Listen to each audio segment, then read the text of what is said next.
like the way you sound, you make it sound like every guy is capable of this type of action that you do. It's absolutely. But let me put it this way: some guys, their girls are so important to them that it's almost like you're saying. Let's say you're in Vegas. Mm-hmm. You got a pile of fucking chips. Mm-hmm. Pile of chips. Yeah. These chips mean a lot to you. Right. You seem like the kind of guy that is willing to put that motherfucker down and, look, I'm gambling it. If I lose it, what the fuck? If I win, hey, I got twice as much. You are willing to take a relationship and lay it on the line and willing to have it walk out the fucking door. Anthony, you're a movie genius. What did De Niro say? What was one of his famous lines from fucking Heat? Oh shit, Heat is one I'm not as familiar with. He said that don't attach yourself to nothing you can't walk out in 30 seconds or less.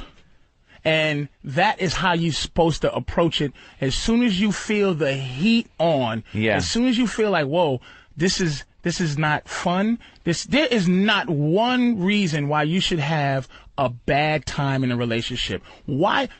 I come in here, right? If I come in here every day for 4 hours, at what minute do I cause you motherfuckers pain and suffering? At 1 minute, do you cause 702? 702. But do you cause each other pain and stuff? Like, cause you think you can. You come in, you like, what's up, oh? He goes, what's up, Aunt? Blasey, what we gonna do today? We getting along. Blah. That's a relationship. So at what point there's ups and downs and there's enough fucking downs that's gonna happen without the help of the motherfucker you love. But don't you think that if you're willing to put yourself in a situation where you're able to walk away in 30 seconds like that, just walk away, that maybe you're putting up some barriers that you could be having an even better time? No. If you would invest a little more, that you couldn't possibly walk away? Absolutely. No. This is listen. Mm-hmm. I'm just playing the pussy whip advocate here. No. You never. I can only love. And this is anybody. I can only love somebody 90%. That's the most love I can give. That's the highest, because I have to save 10% to survive in case that person ain't shit, in case they leave me, in case they cheat. You go 100%, then you're shooting yourself. You go 100%. You jump out a window. What have you got left for you? You understand? So I need something to survive. Human nature is human nature. I don't plan for it. I just go, I'm going to survive it. So when I say 30 seconds or less, that's euphemism. That's hypothetical. Yeah. But I'm saying, sweetie, if you don't threaten to leave me, just leave me, because I'm not gonna play the game with you. It's like I have to survive. I have to survive without you. If you decide that's the control. Power corrupts.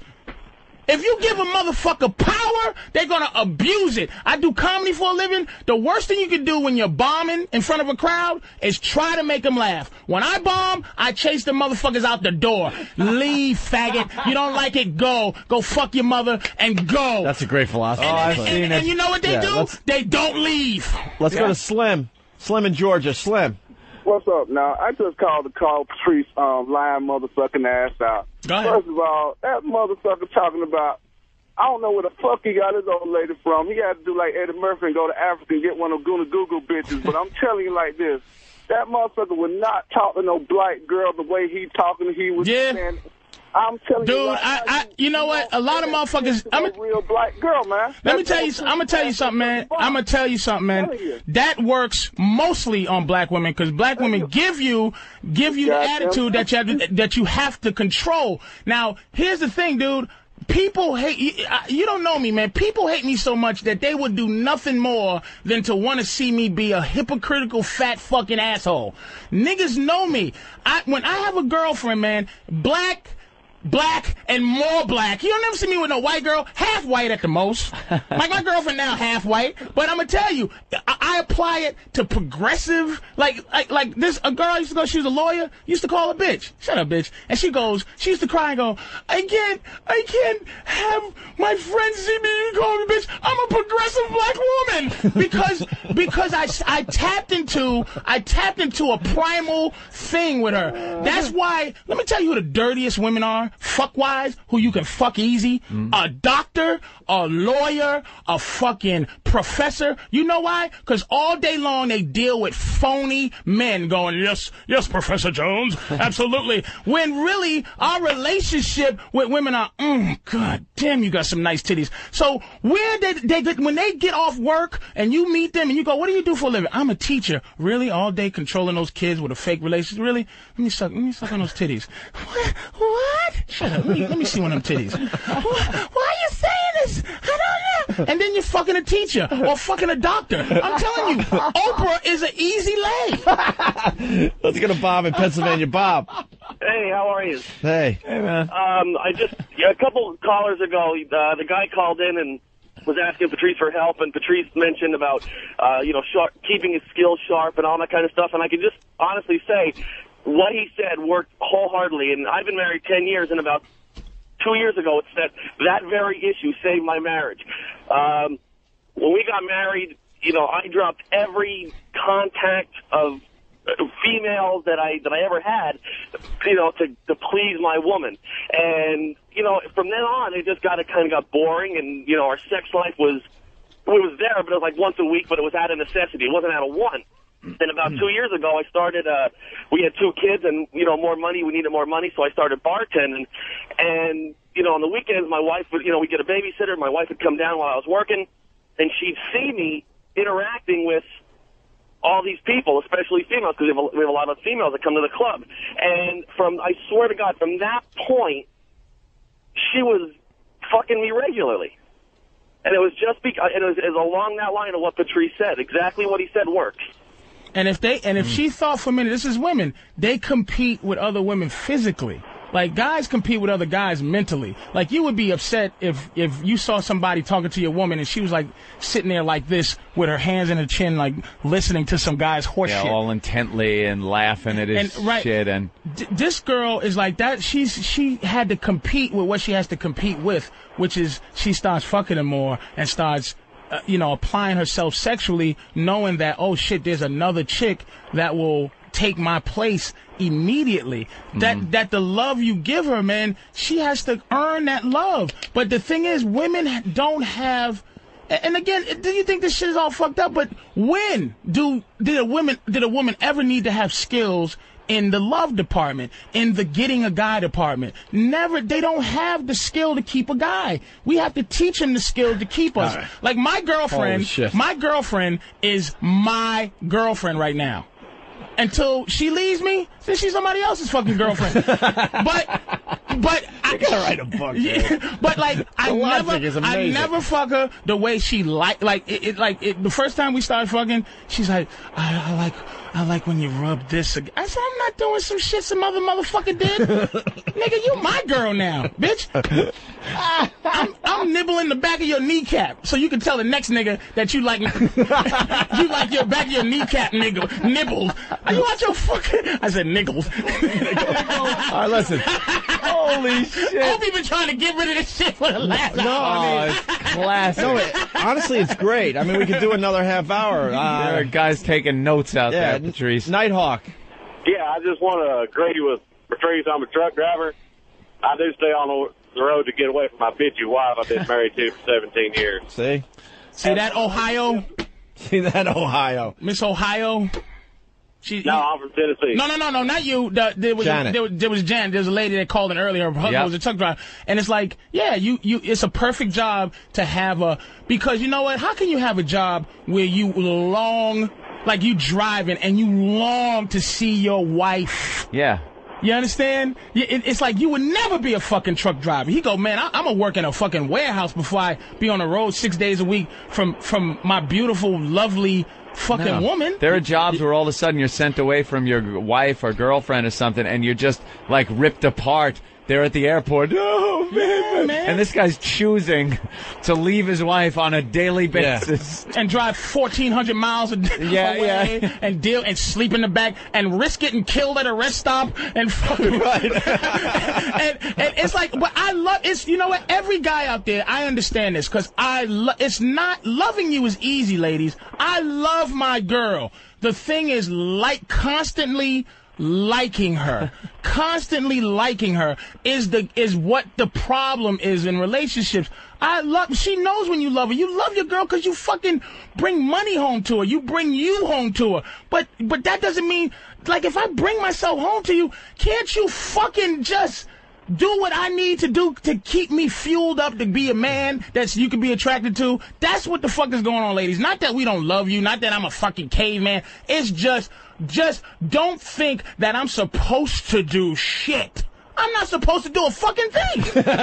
But aren't there times in the relationship that your girl does something and it evokes some type of, not in your mind, it consumes your body how much you don't like her at this moment, and it's not even tangible, but it's things like eating. Yes, waiter, I'll have a steak, some chicken, and Caesar salad. And then what do you have, sweetie? I have a salad, and I just eat some of yours. It's like, bitch, no, you won't. That's codependency. That's infiltrating my space. Get your own. I'll pay double. Order your own fucking chicken. Order the same chicken that I get so you don't taste mine because I see what you're doing. Do you think that shit is like something, I didn't even identify that as anything but her it's going, control. I'm not going to eat enough. But you see it with like X-ray vision. You have like vision like bugs have. Like we see this. Bugs look, there's all kinds of fucking fluorescent shit and infrared and ultraviolet. That's how Patrice sees shit. I see a girl going, I'm really not that hungry. I'll get a salad. I'll eat some of your food so it's not so expensive. He sees this controlling fucking bitch is being codependent through his fucking ultravision. His sight goes right to the DNA. His sight goes right to the DNA. Because it's a gut feeling. You feel how you feel. Feelings are real. So if you feel something and you're a rational person, you go, okay, usually I'm a rational dude, but I'm feeling something right now. Yeah. It's like, you know what? Sometimes I might overreact. It might be 3 times out of 10 or some shit. I might be wrong on it. But it's like, look, why are you eating from my? It's ours. It's something of yours that's now mine. I never would have thought of that in a million years. Bitch, I don't give a fuck if you're not hungry. Order 10 steaks, and we'll put it in the bag or we'll throw it away. But you're not gonna fucking not order so that you can eat off my fucking. This is what we're gonna try to do. It. 2 more phone calls, and then we're gonna take a break because we've been going like an hour and a half here. All right. Susan in Vegas. Damn. Hi, I have a question for Patrice. Yeah. I've been having an affair with this guy for quite a while, and his wife is like the woman from Ohio. Mm-hmm. She's a total bitch. Everything is about her. She's the center of her own universe. And I'm the total opposite. And I'm wondering if you think that maybe I'm playing my cards right and he might actually smarten up and leave her one day. No, I'll tell you why. Mm-hmm. Because every man, every woman, everything wants to have his cake and eat it too. You are the eat it too. It's like unless you give him an ultimatum, which is not the ultimatum like, hey, you going to leave her, me or him. What you do is you love yourself enough to leave. You don't make a big deal out of it. You go, sweetie, I understand you love your wife and you love me too, but you know what? Time is ticking for me, and I'm just gonna go. And you go with love. The ultimatum. You go with love. You don't say fucking leave him or me. You just go with love. You just you know, it was great. Just be good to me, basically, which a lot of women don't like. You know, remember that song? Just be good to me, friends. Tell me I am crazy, that I'm wasting time with you. You'll never be mine. But he's treating you good. That's what the thing is. He's treating you how you want to be treated. But if you want more, don't say you want more, because you got to understand, our thing is not our body. We give our bodies freely. He's not giving you anything that he gives a fuck about. Time is what's important to us. So the more time you can get him to spend with you, the more important you are to him. So right now, he doesn't want to give. It's just like a woman that doesn't want to take it in the ass. It's like, I give you some pussy, but I don't want to go to the ass. That's all right. He's giving you dinner and a movie and sneaking around from time to time, but he's not giving you the ass, which is him, which is the title. And she wants that, and you want the title, but you can't. Just like a guy can't force ass fucking on you, you can't force time on him. You can't rape time. So you gotta like step back and allow him to desire let me to tell give you you that time. The ultimatum doesn't work. Don't give the ultimatum. Don't give the ultimatum. And the have your cake and eat it too thing that you brought up is interesting. What if the cake is drunk? What if the cake is drunk? It's that rum cake. Now it's rum cake, It's a piece of that rum and it's cake, drunk, and it's made with scotch. and the cake gives you an ultimatum. You want to see how fast you run out the fucking door and leave that cake to rot by itself? Oh, you buy frosting for that cake every 3 months, and it costs a lot. But you will run from that fucking drunk cake. Wow. Yeah, and right to the cupcake. Just walk, sweetie. Just walk away without him feeling like he's being pressured, because that a lot of people, like a lot of women, do that. They don't want to just break up with you. They want you to be an asshole, so they hate you. They don't want to just walk away. Don't try to do something to like fuck him up so that he like call his fucking house and say that you're the girlfriend so that he fucking hates you and then say you fucking cunt, die, and you go fuck you, and then you feel better because it was like, oh, he's an asshole, I can hate him now. Yeah. What you do is, look, you know what the fuck you was in. There was no the contract. You just got caught up. You're in love now. Put it on you. Step off. Just say, okay, I'm going to be done with this part of what we're doing. Yeah. And that's the only way you're going to get him to go, you know what, I left my fucking wife. But then to really be honest, sweetie, if he left his wife, would you really still be into him as much as you into him now? All right, here we go. Would you? She's gone. Jeannie, New York, finally. Hi, I've been married for 1.5 years, been with the same guy for 5 years, and thank you, Patrice, for finally saying the way it is. I think the key to a good relationship is that the woman has to realize that this is the way it is. Wow, look at that. Yep, and a lot of women feel that, but it's hard for a woman. That goes against everything about women in this society now. Right. Which is to submit to a man or to be humble to a man. It's against what we do. And so what she's saying is just nature. She's attracted to her man because she can't run over the motherfucker. She love him because she can't stomp on his guts. That's why she's into him. That's why my girl's into me, because she can't abuse me.